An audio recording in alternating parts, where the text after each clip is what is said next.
Boa tarde, alunos do nono ano do Colégio Estadual da Polícia Militar, Unidade José Carrilho. Nessa aula, tendo em vista as recentes modificações em nosso cronograma, os alunos que obtiveram média abaixo de 6 na nossa proposta de redação, feita no primeiro bimestre, terá que submeter a uma nova proposta.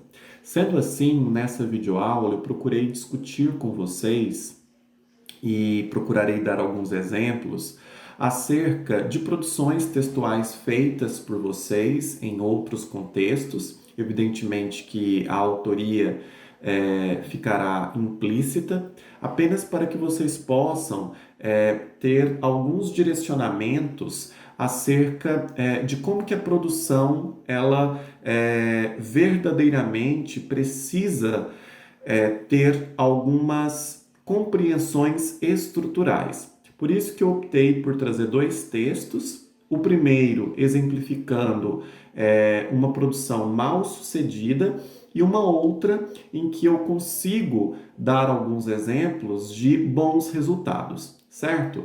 No primeiro bimestre, nós estudamos o gênero dissertativo argumentativo. Com respeito ao título, e foi dito tanto em sala como também nos materiais complementares, que o título é facultativo. Eu posso colocar como não necessariamente. No caso dessa produção, nós percebemos que o aluno ou a aluna optou por colocar um título, não é? Que opera como uma palavra-chave. Qual é o problema do título? Criar uma expectativa no leitor que poderá não ser cumprida ao final da produção. Então, se vocês perceberem, nós temos um problema que envolve a formatação dos parágrafos. Porque se você analisa rigorosamente, o texto possui apenas um único parágrafo. Isso é prejudicial. Eu preciso necessariamente que o parágrafo ele abarque a introdução, que ele tenha o desenvolvimento e que ele consiga possibilitar uma conclusão, não é? Nesse caso, perceba que eu tenho um único parágrafo, não é? E um parágrafo extenso, um parágrafo que consome praticamente 20 linhas. Não é? Isso é altamente problemático, porque é o que eu chamo de período longo. Os períodos longos, eles devem ser evitados nos textos formais. Por que o período curto é mais viável? Notadamente pela presença das vírgulas. Porque, como vocês sabem, quando eu penso e estudo pontuação, as vírgulas têm uma função estratégica. Que função seria essa? Enumerar o seu texto. Trazer uma enumeração de como que os fatos eles se desenvolvem. Lembre-se também que o seu texto ele precisa de uma tese, de uma ideia central, que vai ser defendida ao longo dos parágrafos. Então vamos analisar o texto e perceber se há a tese. A palavra da política é feita para melhorar as cidades, então nós percebemos aqui um erro ortográfico, os países, mas muitos não fazem o que prometem. Tem pessoas, lembrando que o tem, quando se marca plural, ele precisa ser acentuado, que nem ligam, querem que o país fique por último. Tem vez que a política passa raiva na sociedade por ser chamada de insignificante. Então perceba que eu tenho aqui nesse parágrafo um problema, porque o aluno ele não apresenta o tema, ele não traz à tona o assunto, não é? Qual é o problema? Sobre qual perspectiva o meu texto vai se debruçar, não é? Se ele opta por discorrer sobre a política, em qual contexto, não é? É discutindo sobre a representatividade? É falando sobre a corrupção? De que maneira que esse texto vai verdadeiramente contemplar, né, e ser informacional, que é um dos princípios elementares do texto dissertativo argumentativo. Ele precisa informar, ele precisa ser persuasivo, ele precisa convidar o leitor para se aproximar dos fatos descritos, né? E nós percebemos que há muito senso comum. Como que eu posso evitar o senso comum? Utilizar os textos de apoio. Vocês sabem que quando eu disponibilizo a proposta para que vocês possam fazer a leitura, de que maneira que eu utilizo essas fontes? Transcrevendo fragmentos, correlacionando com o meu ponto de vista, né? Porque a dissertação argumentativa ela é escrita na terceira pessoa, mas eu preciso trazer argumentos de autoridade, eu preciso enriquecer o meu texto, eu não posso apenas me limitar a trazer achismos, porque isso sim prejudica a análise, prejudica e muito, né? E o aluno prossegue. A política não age para as pessoas, não é? Que dizem de direito igual. Então, note que há um problema também de concordância aqui no texto. Concordância nominal, não é? Respeito à ordem prototípica da língua, primeiro o sujeito, depois o verbo e na sequência o predicativo do sujeito, o complemento do sujeito. Perceba que há uma inversão da sintaxe aqui no texto, o que também prejudica a leitura, o que também faz com que o texto inviabilize uma interpretação adequada e coerente. Afora as rasuras, não é? O texto comete alguns desvios do ponto de vista da grafia de algumas palavras. A estética do texto é muito importante, não apenas pelo seu princípio de transparecer uma organização interna, mas até mesmo para que o leitor entenda com clareza, com contundência, aquilo que se pretende discorrer no texto, certo? Então perceba que o texto apresentado, ele é curto, ele é conciso e é fragmentado, porque ao final o aluno menciona sobre a Terceira Guerra Mundial. Mas como assim? Ele não estava discutindo sobre política?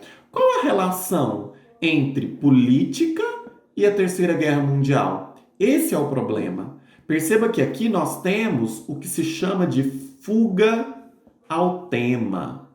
Altamente problemático, né? Fuga ao tema. É inadmissível. Eu preciso garantir que as unidades do meu texto dialoguem entre si. O parágrafo introdutório precisa estabelecer, não é, uma coerência interna com o desenvolvimento e, por conseguinte, garantir uma intervenção social. E quando eu falo de intervenção social, são aquelas medidas, não é, provenientes da sua atuação em sociedade, como aluno, como eleitor, como cidadão, no exercício da sua cidadania, no tocante ao problema. Então, se a minha redação discute sobre política, quais são as ações efetivas que eu posso citar no meu texto que vão garantir uma estabilidade nesse cenário? Não é? É disso que se trata a intervenção social. Não é pensar única e simplesmente numa solução para o problema. Não é disso que se trata.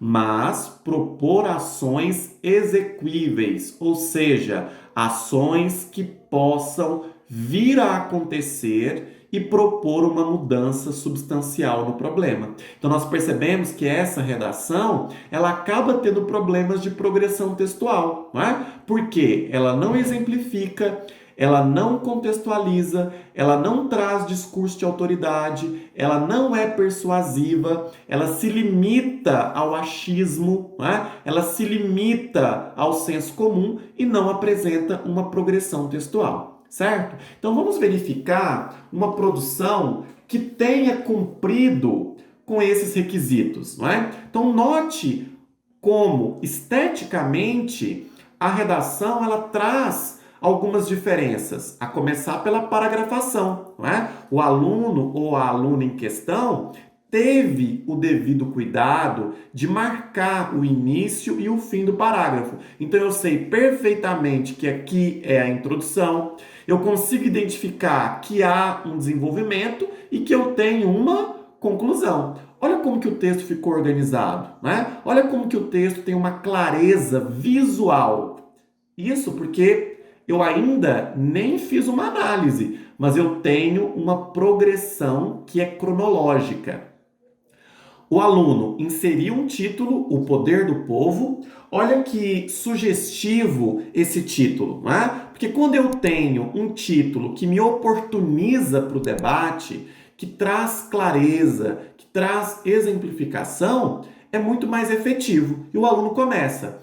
Em 1889, quando o Brasil se tornou uma república, o povo passou a ser governado pelos chamados coronéis, homens ricos que dominavam o setor político e limitavam bastante o direito de voto da população, sendo esse direito dedicado somente aos mais privilegiados. Olha que bacana esse parágrafo, pessoal. O aluno trouxe um dado histórico, ele citou um ano, né, emblemático para a nossa historiografia, o ano em que o Brasil proclamou a República.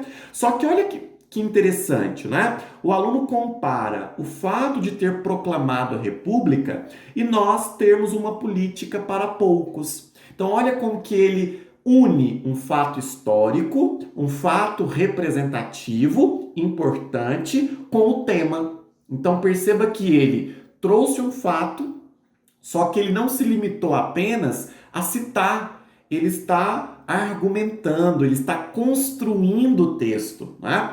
E ele prossegue. Chegamos ao século XXI e agora o direito ao voto passou a ser universal, mas matou-se uma falta, né, de interesse da população acessar, né? Então, nota-se, né, uma falta de interesse da população em acessar a política. Mas por quê? Então, perceba que o aluno, ele demonstra conhecer a realidade social, a realidade, né, que está inscrita nas relações de poder. Então ele fala sobre a República, mas ele também descreve, né? Ele também procura situar os problemas contemporâneos. Então por que o cidadão comum não se aproxima da política? Será que ele não se sente representado? Será que ele não vê, não é? As suas mazelas, os seus problemas sendo solucionados por essa categoria? E o aluno prossegue. Durante muitos anos, políticos e governadores desviaram quantias exorbitantes. Então, olha que o aluno também demonstra conhecimento vocabular, demonstra refinamento linguístico de dinheiro e cometeram inúmeros casos de corrupção. Então, perceba que o aluno gradativamente nos explica como que o problema foi sendo construído, né? Ou seja, a corrupção, como nós a conhecemos hoje, não surge simplesmente pelo fato de que há um desvio orçamentário, mas porque há um traço comportamental. E o aluno nos explica como ele se constrói, né? Sem ninguém perceber. Analisando isso, nota-se que há uma falta de estímulo em realização da situação financeira do país e isso pode ser explicado por meio da crença que a atual geração possui. Então, quer dizer, há problemas orçamentários, há problemas na renda, na produção do PIB, não é? Que é o produto interno bruto. Então, o aluno, ele não se limita apenas a ficar em fatos pré-estabelecidos, ele vai além. Essa geração é conhecida por lutar e reivindicar por aquilo que acredita ser correto, apesar dessa característica possibilitar, não é, um defeito. Então nós percebemos que há sim uma clareza, há uma tentativa em que o texto traga uma responsabilidade social. Portanto, deve-se incentivar inicialmente a procura por informações sobre candidatos. Então, olha a tomada de consciência aqui, não é? Olha a responsabilidade que está sendo colocada acerca do eleitor. Não é apenas votar, não é? Não é apenas exercer a sua responsabilidade de forma imparcial, mas é se colocar como cidadão de fato. Então nós temos um senso crítico que aflora no texto. Então perceba que, diferentemente do texto analisado, no nosso primeiro momento, este possui uma clareza na introdução, no desenvolvimento e na conclusão, né? Porque há uma linearidade, início, meio e fim, certo? Colocarei um fórum no GR8 para que vocês possam sanar as dúvidas, e qualquer outra questão que surja, estou à disposição pelo WhatsApp e pelo e-mail, certo?